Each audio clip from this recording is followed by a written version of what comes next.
Hey, Kenny's here, everybody. Clap your hands. Good morning. What up, buddy? How good? are you? I mean, it's good to see you because you don't come around a whole lot. Because my I feel question like I was is, just here. You were, but I wonder how much time do you really spend on the island? Because everyone's like, "Oh, Kenny's on his island." Like, really? First of all, I don't have an island. See, we didn't know. Oh yeah, we thought it. We was thought you your had own. Kenny My Island. island. I Okay. didn't. Yeah, I didn't create it. So you don't even own the whole island. No. You have Half of it. Yeah. No. You have a spot. No. I own like a lot. Yeah. I have my space there. And how often are you actually there? Not as much as I used to be. I'm just busy now. 3 months a year. There was a time where I would literally be on the road.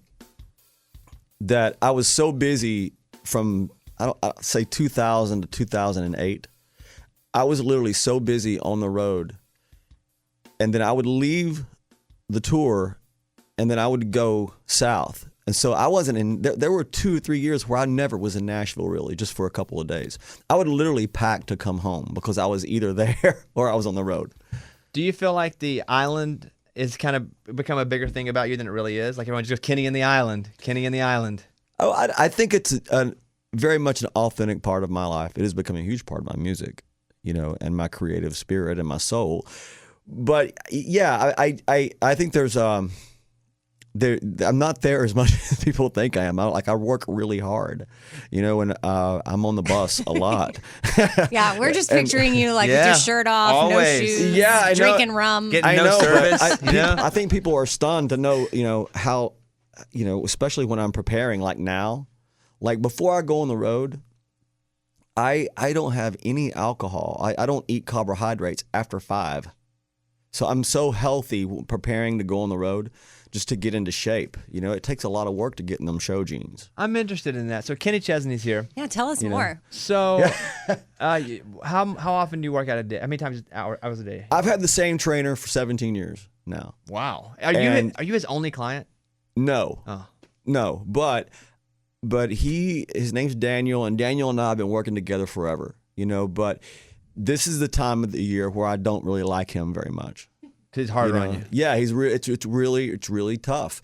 And for me to go up there and get in shape to do what I do on stage, especially in the stadium environment, I got to work really hard, and so because it's one thing to be in just everyday shape, but to get up there and run around and then on top of that, sing, you got to be in pretty good cardiovascular shape. So how many hours a day are we talking here?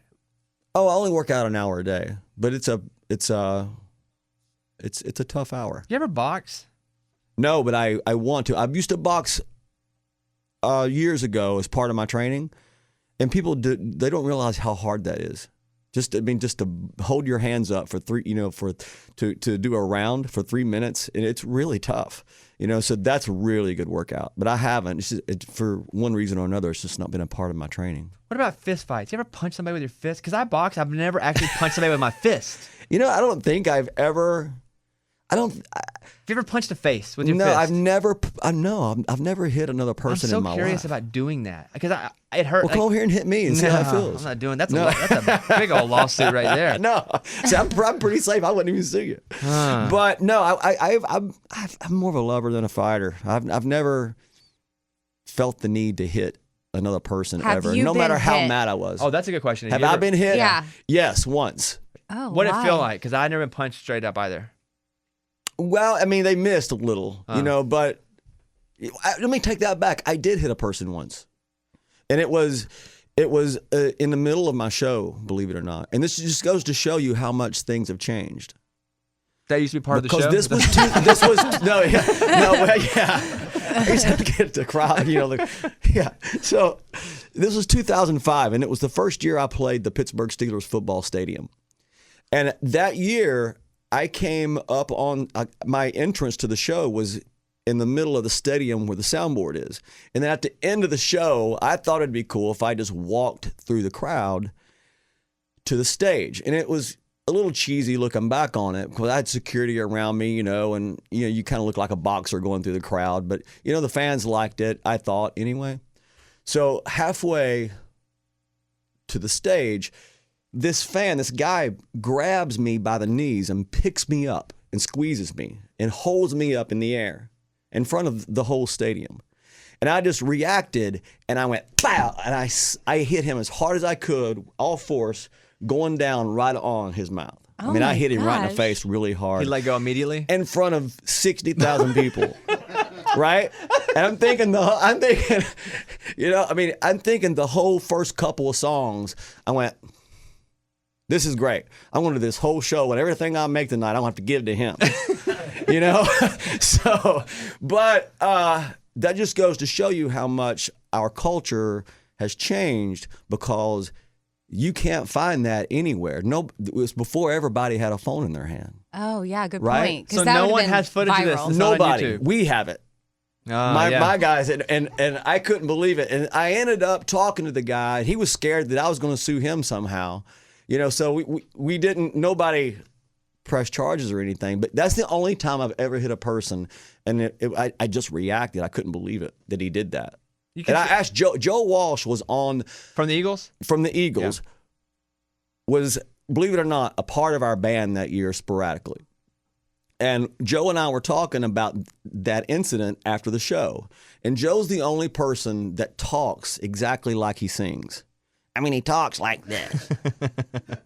So I said, Joe, did you see what happened before the show?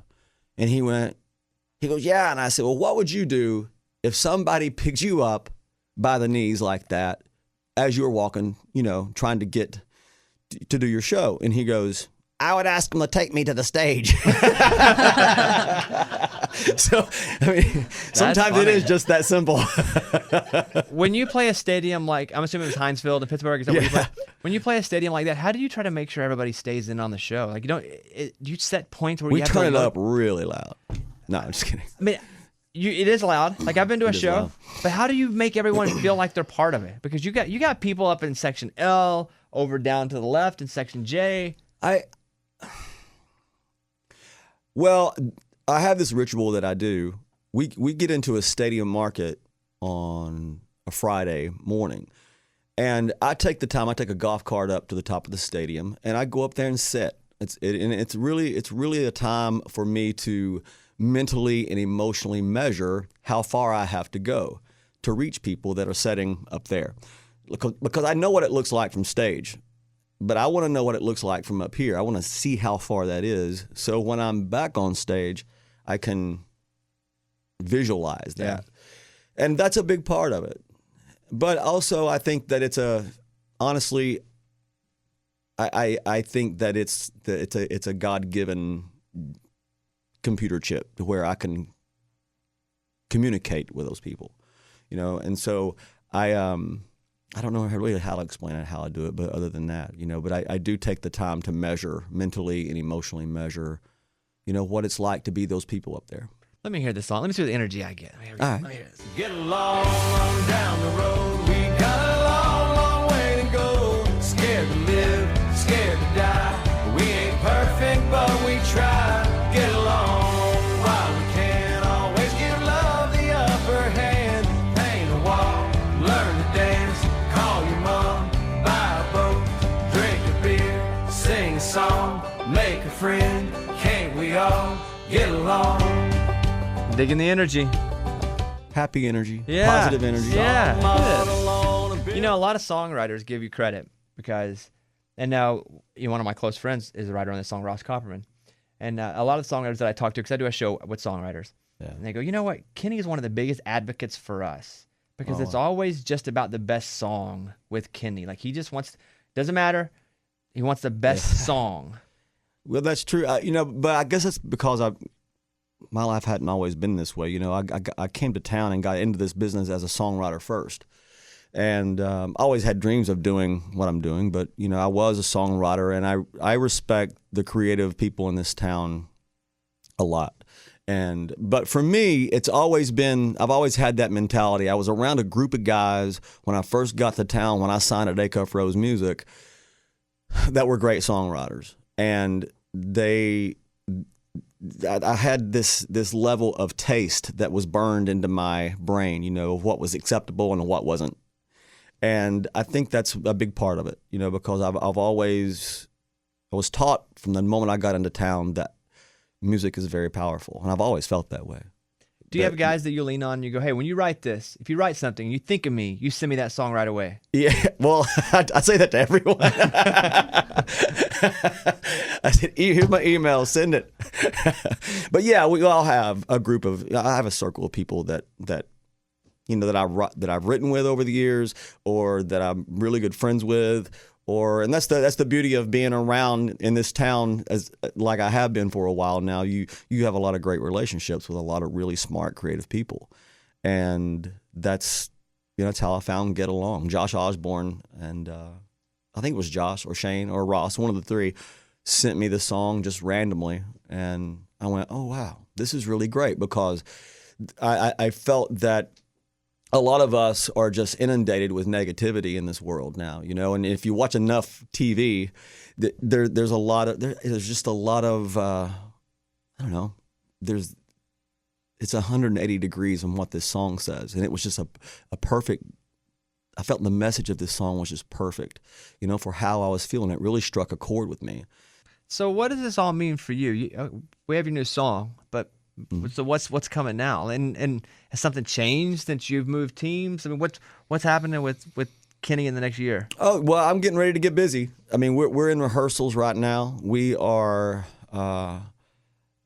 just putting all the pieces together. We opened the whole tour in Tampa, April 21st at the Buccaneers football stadium. And then we go and we got a stadium. After that, we play a Wednesday night, Thursday night amphitheater, and then a Saturday stadium every week until the end of August. So we're getting ready to get really busy, and it's a good busy, and I feel really creative. I feel like the song says, I mean, I love that I'm getting ready to release a song like Get Along before I go on tour, because I feel like that connection of that song really describes the connection with our audience. And it's a fun song, and it makes me feel great about going on the road with that kind of record coming to add to our show already, and so it's a special time, man. And it's a special, me and the band were talking the other day, the fact that, it is a lot of work, but the fact that we get to do this again at this level, this way, and get to have so many people that care about our music that want to come experience it live. And that's the thing, you hope that, that when you go out there and play all this music on the road, that they actually care.